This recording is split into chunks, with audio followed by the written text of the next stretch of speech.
മാങ്കൂട്ടം എവിടെ എന്നാണ് ഇന്നത്തെ ഓരോ മണിക്കൂറിലും ചോദിക്കുന്ന ചോദ്യം. ക്യാമറ കണ്ണുകൾ പരതി നടക്കുകയാണ്, ഡ്രോണുകൾ പറക്കുകയാണ്. മാങ്കൂട്ടം ഏത് മാളത്തിലാണ് ഒളിച്ചിരിക്കുന്നത് എന്നറിയാൻ ഫേസ്ബുക്കിൽ ഒരു പോസ്റ്റും ഇട്ട് പോയ പോക്കാണ്.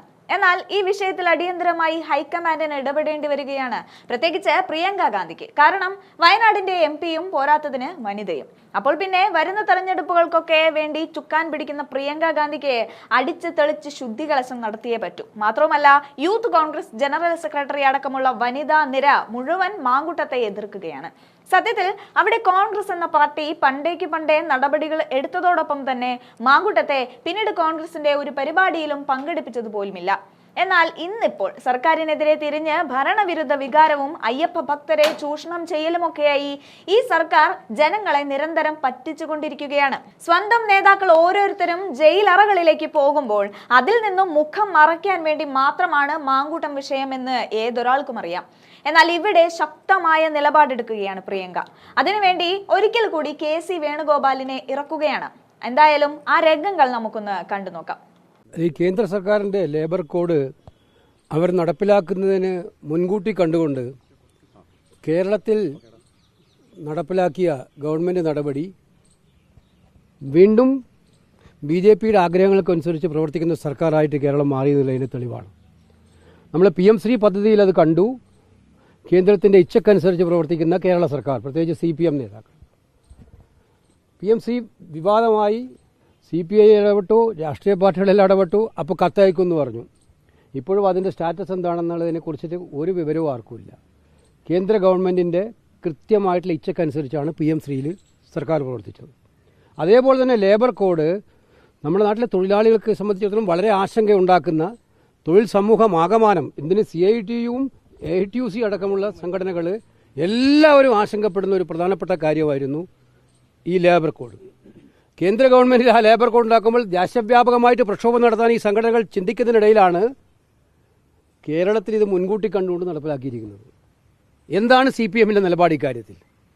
അവർ തൊഴിലാളി പാർട്ടി എന്നുള്ള അത് മടക്കി വെച്ചോ?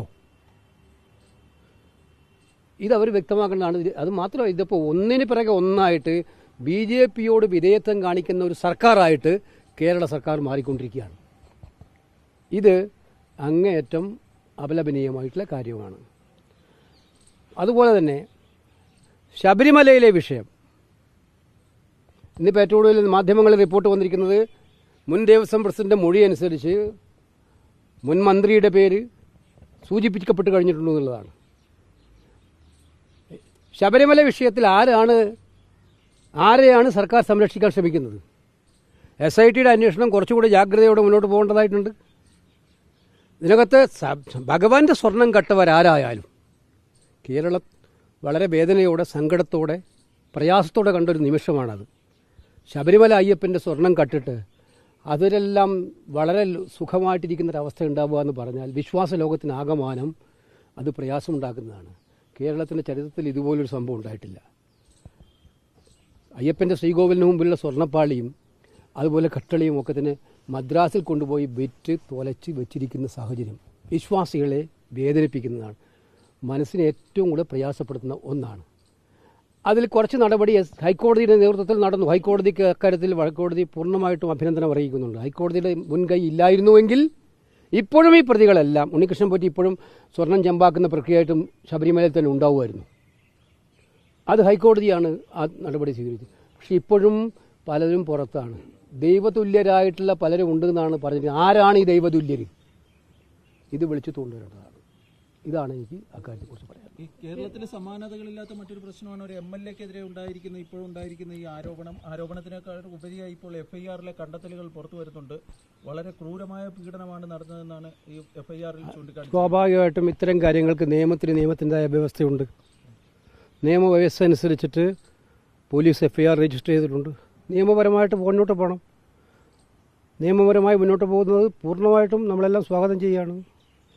നിയമപരമായിട്ടുള്ള നടപടി, രാജ്യത്ത് നിയമം നടപ്പിലുണ്ടല്ലോ, ആ നിയമം അനുസരിച്ചിട്ട് ഇത്തരം കാര്യങ്ങൾക്ക് പരാതി വന്നാൽ എടുക്കുന്ന നിയമത്തിൻ്റെ വഴിയിൽ തന്നെ പോട്ടെ.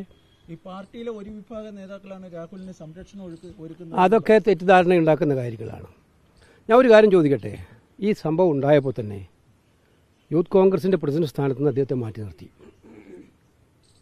പാർട്ടിയിൽ നിന്നും സസ്പെൻഷൻ എന്ന് പറഞ്ഞാൽ പാർട്ടിയുടെ ഏറ്റവും കടുത്ത നടപടിയാണ്. പാർട്ടിയിൽ നിന്ന് അദ്ദേഹത്തെ സസ്പെൻഡ് ചെയ്തു. നിയമസഭ നടന്നപ്പോൾ കോൺഗ്രസ് പാർലമെൻ്ററി പാർട്ടിയിൽ അദ്ദേഹം ഉണ്ടായിരുന്നില്ല. അപ്പോൾ ഒരു ആരോപണം വന്ന ഒരാൾക്ക് എതിരെ എടുക്കാവുന്നതിൻ്റെ പരമാവധി കാര്യമാണ് കോൺഗ്രസ് പാർട്ടി ചെയ്തിരിക്കുന്നത്.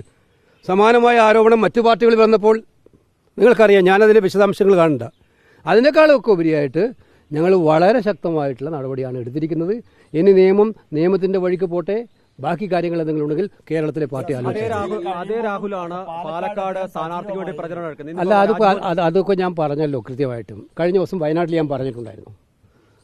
ഒരു പ്രശ്നം തന്നെ നിരന്തരമായി ചോദിച്ചുകൊണ്ടിരുന്ന മാറി മാറി പറയാൻ പറ്റില്ല. അക്കാര്യത്തിൽ ഞാൻ പറഞ്ഞു, അത് പശ്ചാത്തലത്തിലെ കാര്യം അവരുടെ നിയമത്തിൻ്റെ വഴി. അക്കാര്യത്തിൽ പ്രാദേശിക പാർട്ടി നേതൃത്വമാണ് ചെയ്യേണ്ടത്. പാർട്ടി സസ്പെൻഡ് ചെയ്ത ഒരാൾക്ക് പാർട്ടി പരിപാടികളിൽ പങ്കെടുക്കാൻ ബുദ്ധിമുട്ടാണ്, പങ്കെടുക്കരുത്.